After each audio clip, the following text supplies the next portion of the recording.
Hey, this is Frankie. I'm going to teach you how to tray flip on a fingerboard.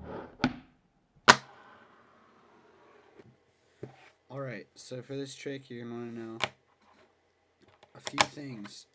First off, you want to know that this trick is all in your front finger and pretty much has nothing to do with your back finger. When you do this trick, it is 90% your front finger. So if you're trying to do tray flips by using your mostly your back finger, like on a real skateboard, you use your back foot. It's not like that. It's all in your front finger.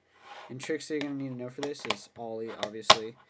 Kick flip would help. You don't need to learn varial flip because it's not really the same thing.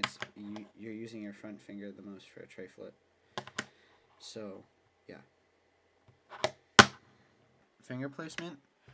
I put my fingers like this. Just this back finger, not just square on the tail, but a little bit farther over towards this pocket, and then my front finger either on or just behind the front bolts. And just, if you can see this right here, just not all the way on, just a little bit farther back like this.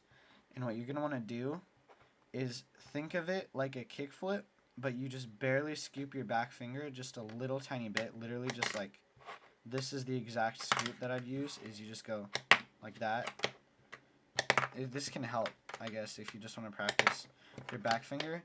You don't even need to use that much scoop because this trick is all in your front finger. Because your back finger will scoop, but your front finger will control the flip.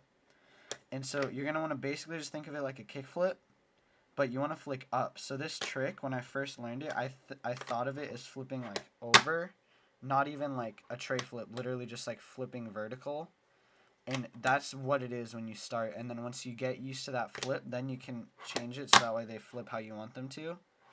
But when you start, you really just want to think about it flipping over, and you really want to catch in this pocket here with your front finger, and you'll feel it, and it's flipping over, and you just land on it.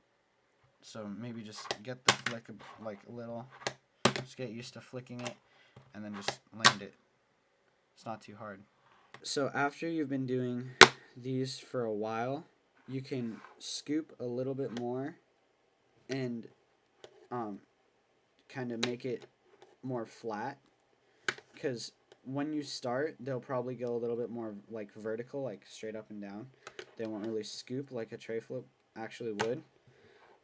So now that you know what it's like to flip it, you might want to move your finger a little bit farther over in this pocket, and instead of flicking straight up, you might want to flick a little bit forward. So after you scoop it a little, and then you'll be able to feel it come around, and it'll be, instead of like over, it'll be more to the side. And just after you get used to that, you can just land them however you want. You can just do whatever to change this. You can move your front finger back and it'll look different. You can literally tray flip with finger position almost anywhere once you figure out how to flip it. And once you find a finger position that you like, it'll probably stay flipping that same way that you normally do, as long as your scoop is the same. So like if I put my finger here, I'll get a weird tray flip. Just play with your finger positioning, but what I ended up with is pretty much like this. And I focus a little bit more on the scoop and flicking a little bit more forward, because I like how it feels coming around more than just flipping over. But I don't know. You can just figure out how you like to tray flip. It's a super fun trick once you get it. But yeah.